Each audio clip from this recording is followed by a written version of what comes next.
Yo Ahora, le propongo una cosa, no se Rashid. ocupan de que la diputada Carrió cuando no va nunca a ninguna sesión. ¿Sabe por qué no va nunca la diputada Carrió a la sesión? Seguramente porque se desvive por la nación y por la república. Porque no es más diputada, Rashid.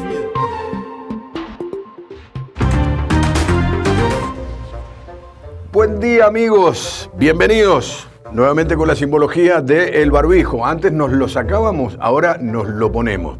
Póntelo, pónselo, ¿se acuerdan? Bueno, uno de los elementos. El otro, como ya lo hemos dicho, es la distancia social, el distanciamiento, muy importante. Y el tercero, higiene personal. Lavarse las manos, tratar de tocar pocas cosas y tampoco tocarnos la cara si no estamos seguros de lo que hemos hecho. Primavera, señoras y señores, y se va notando. Vamos cambiando el guardarropa, las cosas de lana van quedando de lado. Y si se trata de cambiar el guardarropa, permítanme sugerirles que visiten a nuestros amigos Agustín y Gabriel Campó para recibir sus sugerencias y su profundo conocimiento de la elegancia masculina, un sello característico de San Rafael. Dicho lo cual y pasado estos avisos parroquiales, nos enfocamos en el resumen de noticias correspondiente al día de la fecha.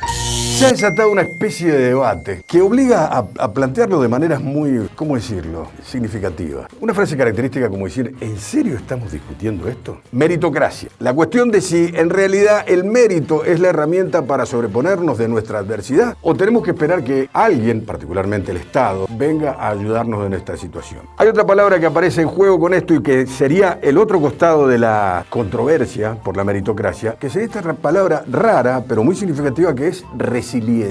La resiliencia dice que el ser humano es capaz de sobreponerse a cualquier adversidad que se le presente, en todo momento y en todo lugar. Por otro lado hay quien dice, no, cuidado, eso es mentira, porque es discriminar, eso es excluyente, porque hay gente que no tuvo oportunidades. Ejemplo, los que recibieron grandes herencias, y ahí cae la guillotina sobre el presidente Macri, y los que nacieron en cuna de oro, y todo ese tipo de situaciones. Hay un ejemplo de resiliencia y una lección que tomó la humanidad y que nos hemos dado nosotros mismos, que es fenomenal. Y es cuando pusimos un hombre en la luna, sin tener conocimiento. Llevamos hasta la luna, hicimos caminar por la luna y lo trajimos de vuelta ileso a 3 personas, sin haber tenido la infraestructura necesaria, disculpen que me salí de cámara, y fundamentalmente con una computadora que era 100.000 veces menos poderosa que este teléfono celular. Y lo conseguimos. Nos pusimos un objetivo y lo logramos. La conclusión tiene que ver con una circunstancia muy particular. Si yo puedo sobreponerme a cualquier adversidad y con el esfuerzo personal y obviamente con la inteligencia y con la educación, esto es fundamental, por eso la educación es la herramienta que nos iguala, porque nos permite que no importa de dónde larguemos, podamos llegar todos al mismo sitio, o por lo menos podamos alcanzar cada uno los logros personales, la satisfacción, lo que uno busca, el derecho a la felicidad. Si yo creo que el mérito y el esfuerzo me permiten a mí transitar ese camino y conseguir los objetivos, yo soy el capitán de mi alma y yo soy el arquitecto de mi propio destino. De lo contrario,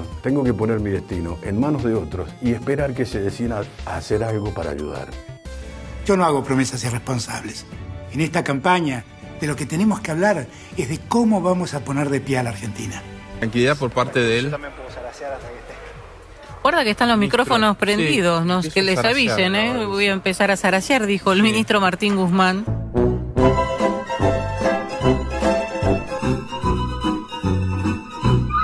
Noticia significativa y un avance, es bueno, es una idea inteligente que ojalá dé resultados y que sirva fundamentalmente para abrir el espectro de esta cosa tan rígida como ha sido la cuarentena y este encierro y esta cuestión tan temerosa, prudente y temerosa, que ha generado graves perjuicios económicos que tendremos que ver cómo terminan esas consecuencias. La Municipalidad de San Rafael, a partir de la iniciativa de nuestro intendente Emir Félix, instaló un call center, se lo conoce así, pero en realidad se trata de un dispositivo, un método que ha sido aplicado en Italia y Alemania y que se basa en armar mapas de contagios a partir de los casos que son detectados con respecto al COVID. Se encuentra un diagnóstico positivo, se busca información para saber con quién estuvo reunido, se contacta a estas personas y a su vez a otras personas que estos pudieran haber contactado y de esa manera se va trazando, se va haciendo una trazabilidad de cómo las personas que fueron diagnosticadas con el COVID positivo puedan hacer un seguimiento de manera de aislarlos para también cubrir con un presupuesto que ha sido básico en la ciencia. Es decir, el tratamiento de la enfermedad es para los enfermos. Nunca antes en la humanidad se encerró a los sanos. Y esta es una cosa que ha ocurrido y que obviamente ha generado muchos trastornos. Según dice la información que publicamos en La Data, nuestro intendente se inspiró en las experiencias europeas para salir a buscar el virus e intentar cortar el contagio por aislamiento de las personas que portan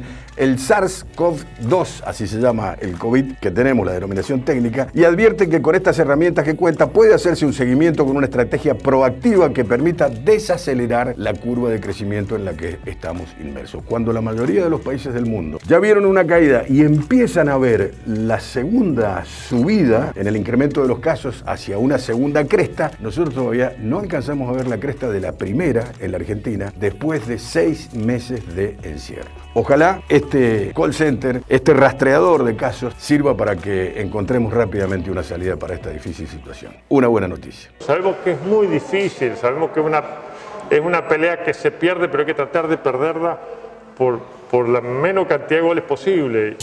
Lo veníamos diciendo, las noticias que tienen que ver con lo económico y que plantean un panorama realmente preocupante. En Mendoza, en el segundo trimestre del 2020, se alcanzó la cifra más alta en cuanto al desempleo de los últimos 17 años. Según las estadísticas, 69.000 personas están sin trabajo en nuestra provincia o perdieron sus trabajos. Los datos fueron informados el último miércoles por el INDEC y hablan sobre el mercado laboral, que arrojó que en Mendoza el índice de desocupación superó los niveles más altos registrados en este tiempo, como dijimos, últimos 17 años, y llegó al 15% durante el segundo semestre del 2020. El antecedente anterior tiene que ver con registros que son del año 2019 y del 2018, donde no alcanzaban los 2 dígitos, no llegaban al 10%, 7,3, 9,8 en algunos casos. Desde el tercer trimestre del año 2003, cuando el gobierno de Mendoza comenzó a relevar estos datos, la tasa de desempleo nunca había sobrepasado el 12%. La barrera se rompió con estos nuevos datos tras 17 años. Sin embargo, no alcanzó el número total del 16.9 de desocupados que hubo en el 2001. Nos estamos midiendo en una crisis que evoluciona contra los peores datos que tenemos en el relativamente corto plazo, mediano plazo, 20 años a esta parte. Indiscutiblemente, una crisis que tiene un sesgo que es el económico, realmente preocupante, y que ojalá podamos paliar lo más rápidamente posible y que podamos emerger de esta situación fortalecidos, como mucha gente cree que va a ocurrir. La experiencia va a ser dura, van a ser tiempos difíciles, hay que manejarlo y transitarlo con calma y con mucha prudencia. Y con un sentido proactivo, positivo, de aportar, de crear, de sumar.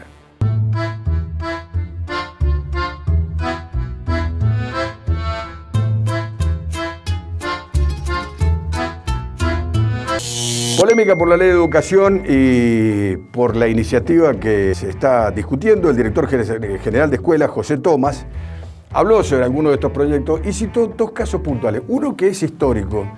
Casi siempre en Mendoza, cuando se habla, en Mendoza y en general en el país, cuando hablamos de temas de educación, en realidad estamos hablando desde un aspecto significativo, diría fundamental de la educación, que es la remuneración de los maestros. Pero no es lo único que compete a la educación. Por supuesto que sin un salario digno y sin tener la retribución que merecen los maestros, que debiera ser mucho más cuantiosa de lo que reciben, está clarísimo, no se puede tener un buen sistema educativo. Hay que atender ese aspecto. Pero casi siempre nos focalizamos en eso y casi nunca hablamos de todo lo demás que tiene que ver con la educación. Particularmente, qué están estudiando nuestros chicos, cómo los estamos preparando para que se adapten al mundo en el que van a tener que desempeñarse. Aquella vieja escuela del modelo prusiano que nos educó en la década del 60, del 70, del 80. Empezamos con las variantes en los 90, con algunos cambios significativos, pero evidentemente no está siendo todo lo eficaz que debiera para que los chicos lleguen realmente con herramientas sólidas, fuertes, a enfrentarse al mundo del futuro, que es el que tiene que vivir el siglo XXI, con la impresionante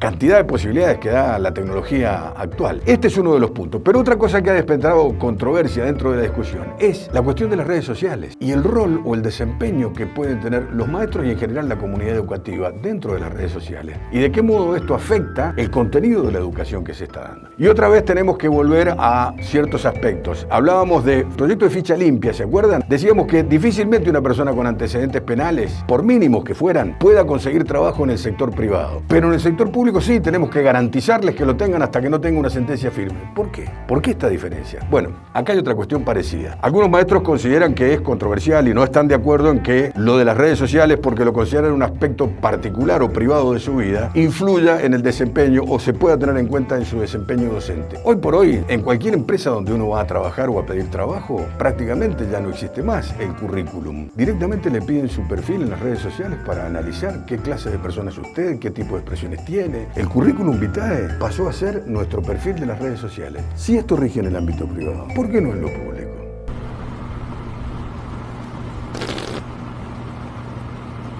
Un artista sanrafaelino verdaderamente importante, Efraín Rada, está desarrollando su actividad en Buenos Aires, es un gran bailarín y además un coreógrafo, o está empezando a desarrollar sus experiencias como coreógrafo. Es realmente importante. Hace algún tiempo, la revista Divergente aquí en San Rafael publicó una nota en donde habla sobre este joven sanrafaelino que relató sus experiencias o su trayectoria artística, que comenzó en la escuela Selva Cortés de Nunziato, aquí en San Rafael. Un día que su mamá lo llevó, por razones desconocidas, a esa escuela y justo le tocó entrar en la sala de danza, donde alguien estaba haciendo un zapateo, dando clases de zapateo. Hoy Efraín, partiendo de ese punto, está, entre otras cosas, en el Teatro San Martín, generando un trabajo realmente muy importante y que cuenta cada vez con mayor reconocimiento.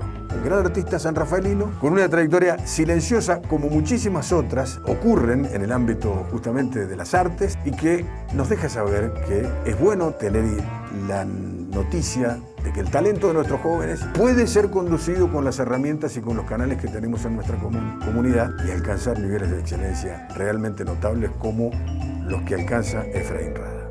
Bueno, para despedirnos nuevamente con la música y nuevamente con esta familia creativa, porque la semana pasada mostramos casi de manera inconexa en la despedida una partecita de la banda de sonido de Comorevi, este proyecto musical, porque no podemos decir que es una banda, son dos hermanos que trabajan juntos en lo que tiene que ver con la música de la familia Rada. Espérate que me acuerde, pero cuando me atiendo. ¿Estás llamando o qué? Ahí va. Espérate que no me acuerdo. ¿Puedes creer que se me olvidan a mí, loco, los nombres? Radita, hermano mío, necesito Efraín, Yair y Yasmín. Efraín, Yair y Yasmín. Y porque no me... Pero yo puedo tener que entender que soy un hombre mayor, hermano. Me falla... Efraín, Yasmín y Yair, los hermanos Rada, Yasmín, eximia cantante, y en serio, unos matices y una sonoridad, un caudal, una sutileza en esa garganta, muy bien educada y muy bien tratada, por cierto, eximia guitarrista, y la producción musical y todo lo que tiene que ver con el concepto general de estos tres hermanos sanrafaelinos dentro de una familia, y esto muestra otro aspecto interesantísimo. Dalmiro Sáez, aquel controversial escritor, decía y se lamentaba por pensar cuánto genio o cuánto talento nos perdemos detrás de ese 10 que todos persiguen y que no se animan a publicar hasta que no están seguros de haberlo conseguido. Si fuéramos un poco más benignos y nos conformáramos con el 4 como cuando nosotros éramos malos estudiantes, quién sabe cuánto talento estaría dando vueltas por ahí de escritores que no se animaron a mostrar lo que escribían, de músicos, de cantantes, de bailarines, de pintores, de técnicos, de gente que inventa cosas y que hace cosas y que ellos no se atreven a mostrarlo porque creen que eso no va a ser un aporte porque son demasiado rigurosos con su juicio propio. De cualquier manera, esto es una muestra más del talento escondido que hay en San Rafael y que afortunadamente aflora cada vez más a partir de las posibilidades que la tecnología y los medios de comunicación hoy nos ofrecen. Los hermanos Rada, en nuestra despedida musical de hoy. Esto es lo que nosotros hacemos y este es un mensajito y un pedido para vos que nos estás mirando y que te maravillás con este tipo de cosas. Somos muy limitados, es lo que nosotros conocemos, pero si vos conocés a alguien, algún talento de esto que estamos hablando y te parece que tendríamos que conocerlo o que podemos hacer algo para ayudarlo y para divulgarlo, dejá tus comentarios aquí abajo, dejanos un mensajito para que podamos conectarlo, contactarlo y de esa manera conocerlo y aprovechar todo el talento que tenemos. Chau, hasta siempre. Volvemos en cualquier momento, no se desesperen.